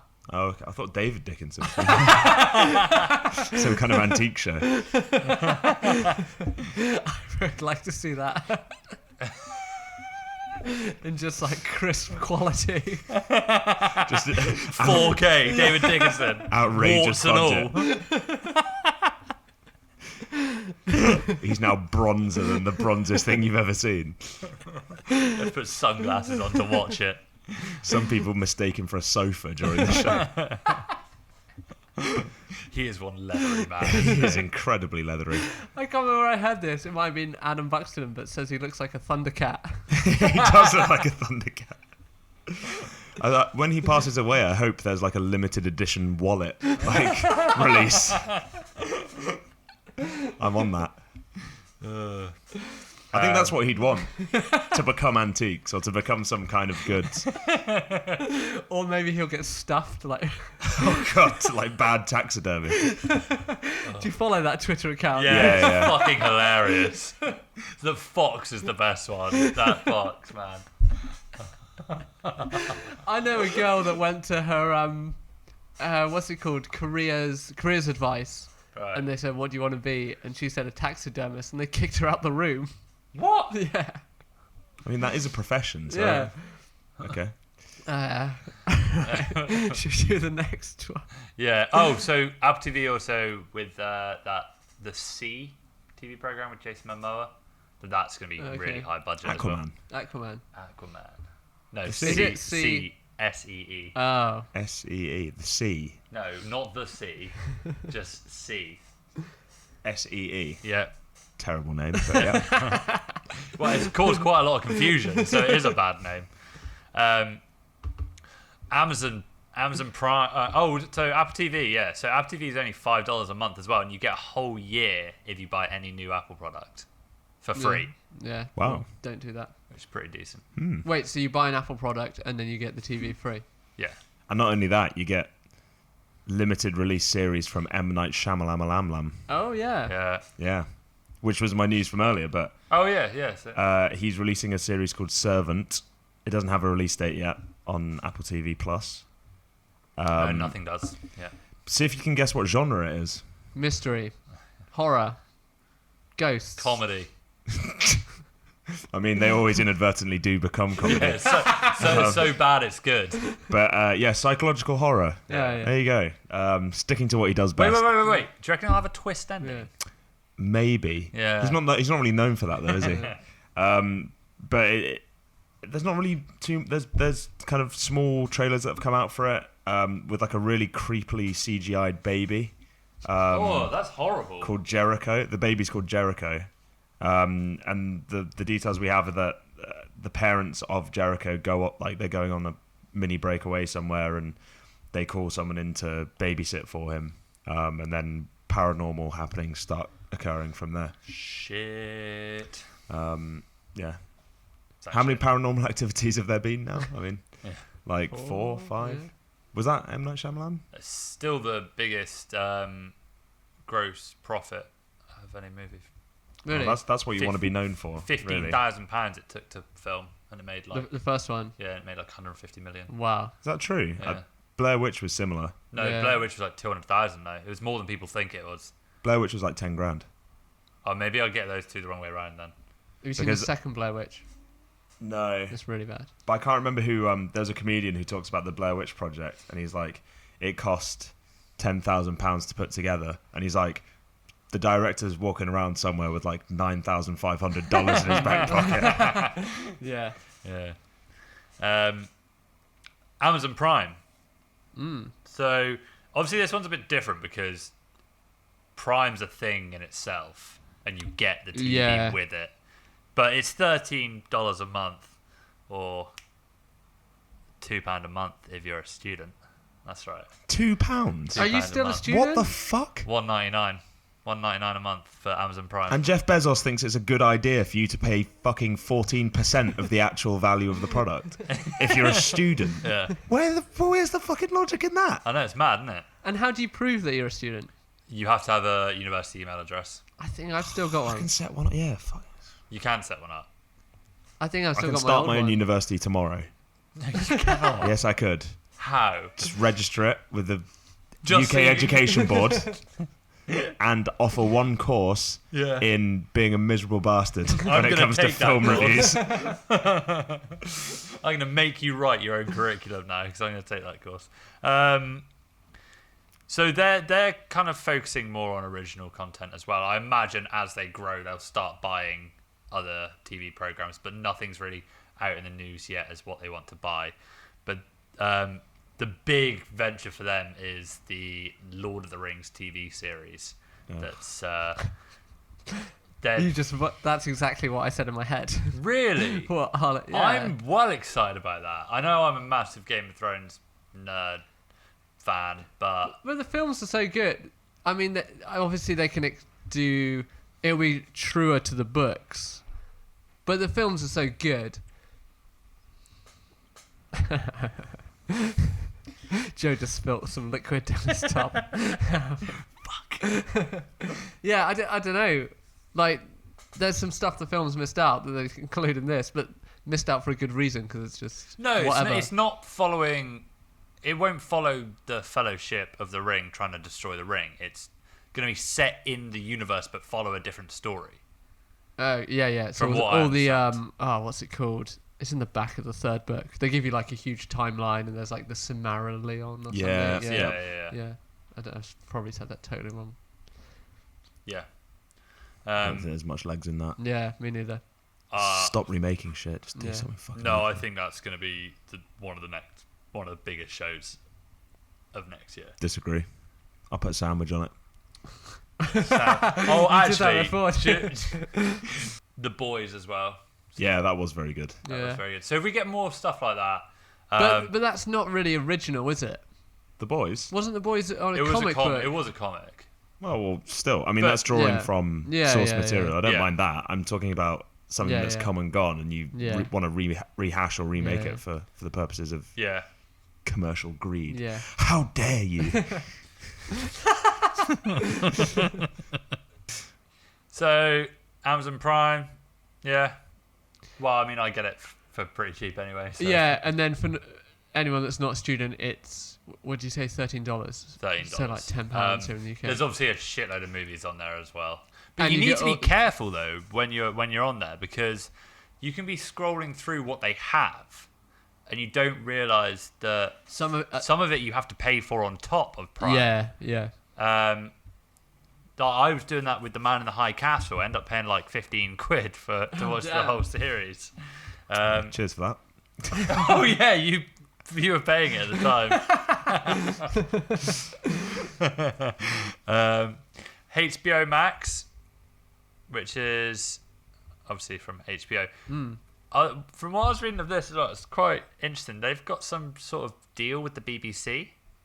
Right. So at the moment they've got Doctor Who, but it looks like they might be getting like Top Gear and I don't know, loads of David Attenborough stuff. Right. There was a time when Doctor Who was enormous in the States. Yeah. I think it was when Matt Smith was still playing him. Which one was Matt Smith?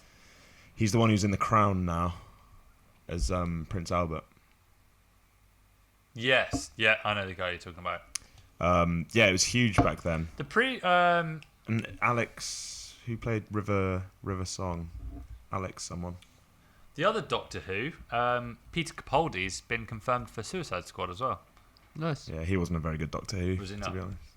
You're into Doctor Who, aren't you?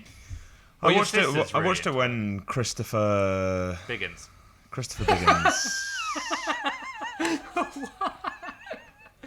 Was he a Doctor Who? Was No, I watched it when Christopher Eccleston kind of like he was the first one to bring it back. Was he? The noughties, yeah. I thought it was David Tennant. No, he was the second one. Oh, so Christopher right. Eccleston did 1 season, Oh, okay. and then David Tennant did 3. I want to say maybe 4. Isn't there only allowed to be like 12 doctors or something? Isn't that the law of Doctor Who? You find a way around it, can't you? Okay. Yeah. Well, there was some plot line about he's only got 12 regenerations, and of course it's a woman at the moment. Oh, The cool. first iteration. The first iteration who's What woman. is this PC world we live in? Unbelievable. But I lost interest when Peter Capaldi became Doctor Who, or when it stopped. Well, even halfway through, the Matt Smith ones are really good, but I was a David Tennant To be fan. honest, it's nothing that I've ever been interested in before. Like, yeah, so this is going to be another streaming service like we were talking. They're not going to be doing original content or much of it.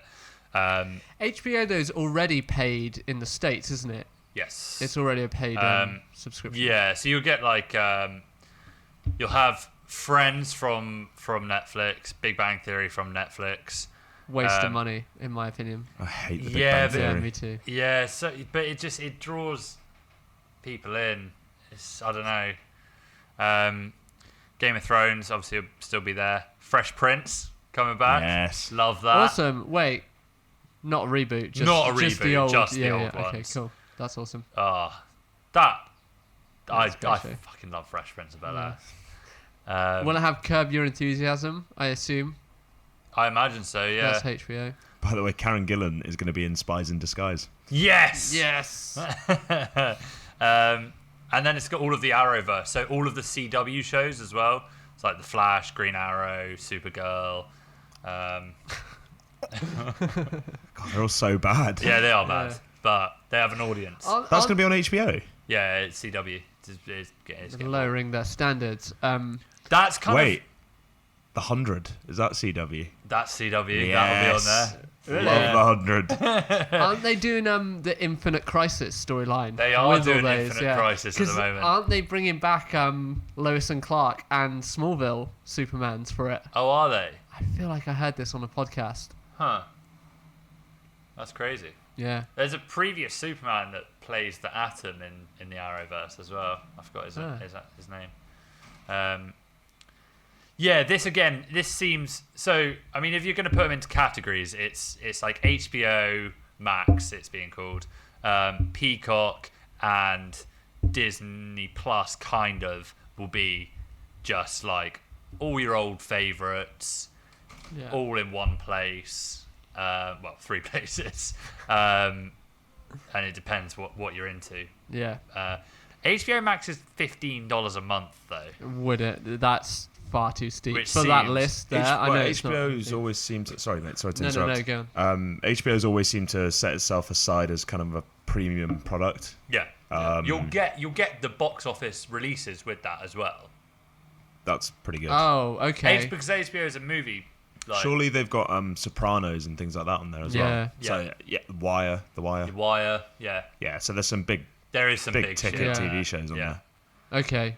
Maybe it is worth that price But tag. like you said earlier, what's quite interesting is I know we don't like them personally, but Friends and Big Bang Theory are 2 big draws that are leaving Netflix and going to HBO Max.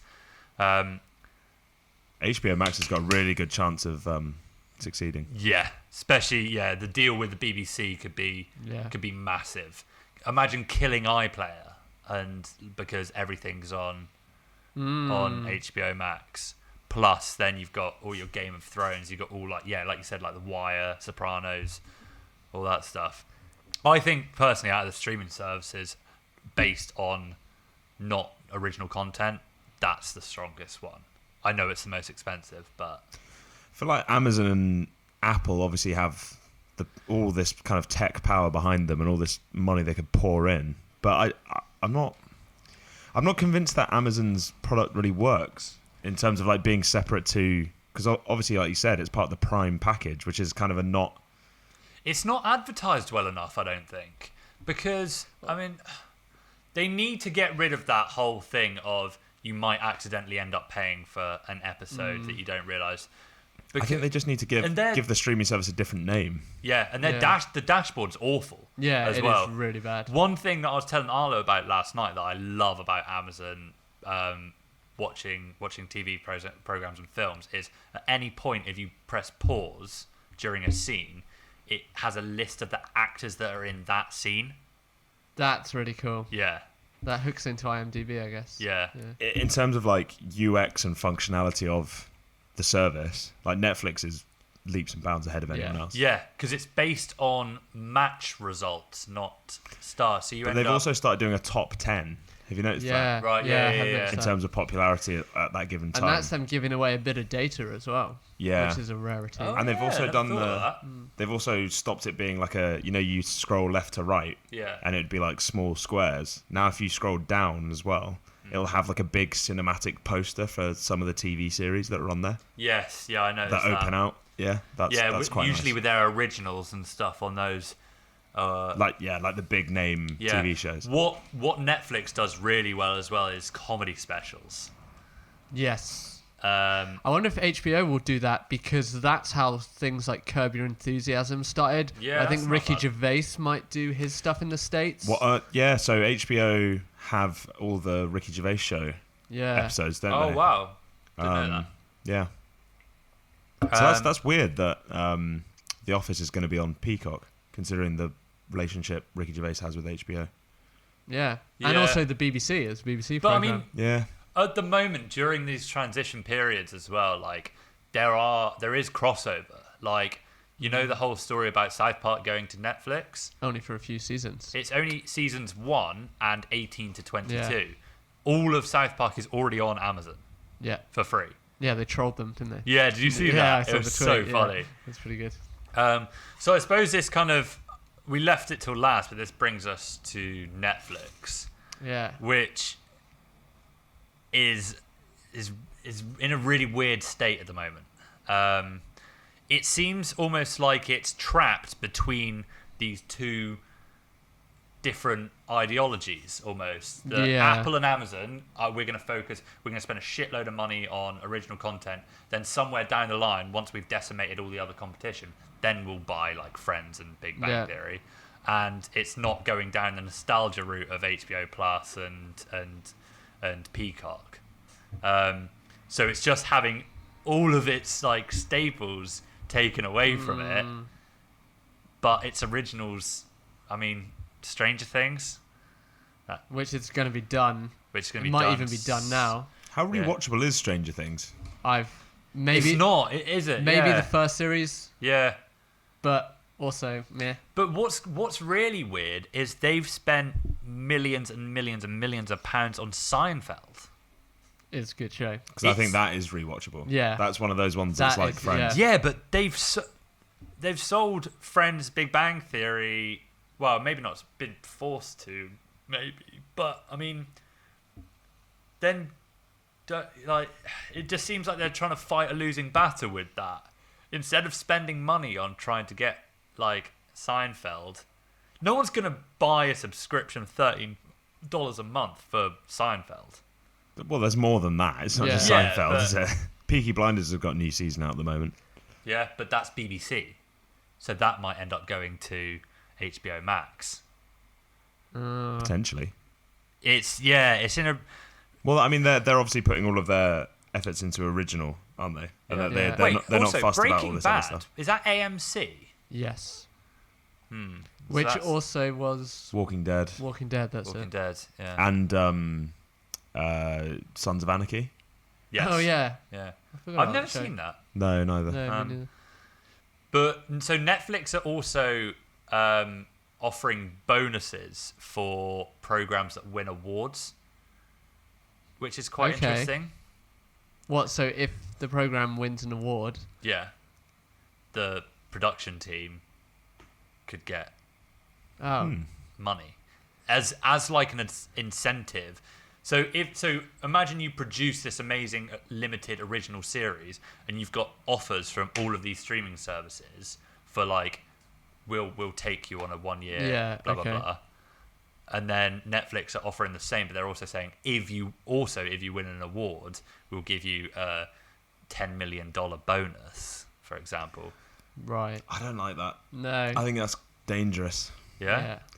I think you'll get a lot more kind of conceited narratives out of offering money for, Yeah. like, you're just so think of how many films already pander to Oscar guidelines as it is. Yeah, that's like true. if you then offer like a £10 million bonus for like a best picture category win, the amount of like and to be like, honestly, to be really cynical here, the amount of Holocaust disabled famous people or like this is all Oscar bait. I mean, like, I'm glad you did like the wide-eyed, like terrified look, because like not enough people talk about the fact that some of these production studios are just super cynical in the way they go about trying to win awards. So that could just breed it's even like more. Topics like that are a very easy way into like for instant drama, aren't they? You know, if you tackle a subject like that already, you're being elevated to a certain level just by, you know, which was the whole joke with Kate Winslet in Extras, wasn't it? Just gonna say, exactly. Oh, yeah. Yeah. Just need to do a Holocaust film and then I'll win one. Yeah. There you And go. then did she go on to win one? She did for a Holocaust film. The Reader. Oh yeah. Yeah. Which There's like Mmmnight as well. Sorry, just Yeah. while we're on it. There was like a story about a young African American homosexual told across 3 different time periods. Yeah. It's like, I mean, if you went to a studio with that premise, Yeah. say if you went to Netflix with that, they'd be like, yes, and here is your bonus, because that's going to clean out. yeah. I've been rewatching some of South Park, and they phone up to get Coon and Friends Oh, yeah. on Netflix. It just as goes, "This is Netflix. You're greenlit." Which of these streaming services do you reckon is going to be the first to fall by the wayside then? That's a good question. Well, I mean, we've already kind of alluded to the fact that we think Hulu will drop probably. off the Yeah, face. okay, not including Poor Hulu. Hulu. Because that's just, it's going to get decimated, I reckon. Yeah. I can't see it being Apple or Amazon just because of the power they have behind them. Yeah. I could see it being Peacock, to be honest Yeah, with you. Peacock. I can't see Peacock's not out yet, and I can't see it getting off the ground. The problem is that NBC is such a huge corporation in the United States, and we watched And I Quiz think in Show for our Australia Oscars too. episode. Oh yeah. That was all about the power of NBC, wasn't it? Yeah, that's and true. and they're just kind of this unseen but kind of looming presence in modern day society. But yeah, the name's bad. I don't obviously. It's a bad name. Can't speak to the functionality of the platform yet because it's not out. But that's going to be such a key. I'm sure they've already earmarked that as like a key growth driver in their like 10-year plan. Oh, definitely. So they have no they have no choice but to make it work. Yeah. So that but yeah, that seems like the least likely. I mean, it's got stuff that may not draw us as an audience in, but will draw other people. So like Brooklyn Nine-Nine's still going, isn't it? yeah, Right. The Office reboot and Office, the American Office being on that as well. The original. Well, not the original, but the original American Office being Right. on that. Yeah. they're really putting all of their eggs into the kind of repeat TV show basket, aren't they? Yeah, Do completely. peacocks lay eggs? Yeah, they must do. Yeah. Great. Love it. Love it.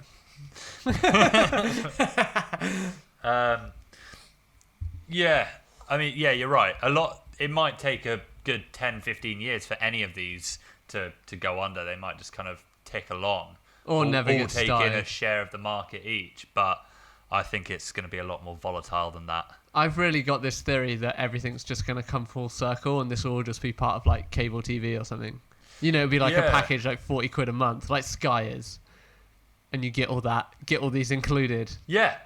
Yeah. And I mean, just go, yeah. I wouldn't be surprised. I mean, they did it with Hulu, didn't they? Yeah. Essentially. They put it under one umbrella. Yeah. But if you could get like a bigger corporation, if there was one, to just say like, we'll have Disney Plus, Apple TV, Amazon, Peacock, Netflix, HBO, and Hulu on our streaming service, or our television network. Yeah, then for $50 a month, I'd probably take that. To be honest, it's a lot of TV.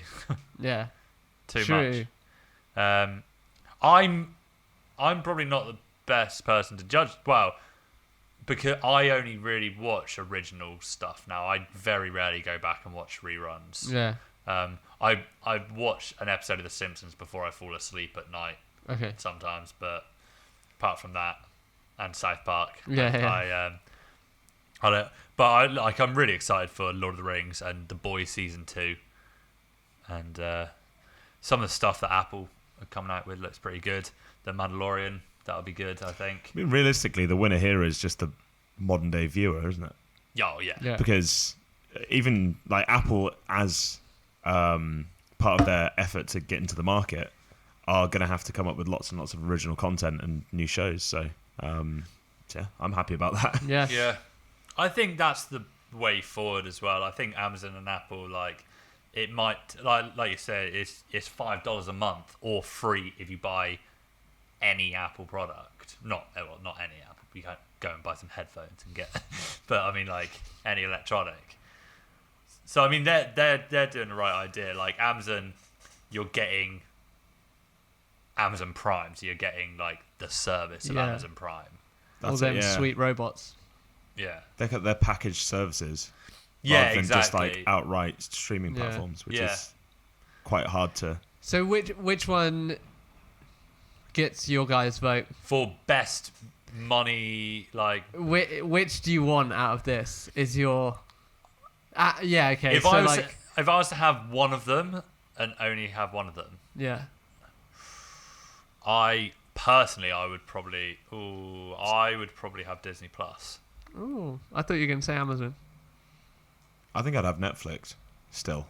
Would you? Yeah, I think what will eventually happen is that Apple and Amazon will be there are 4, right? So it'll be Disney, Apple, Amazon, and Netflix. Yep.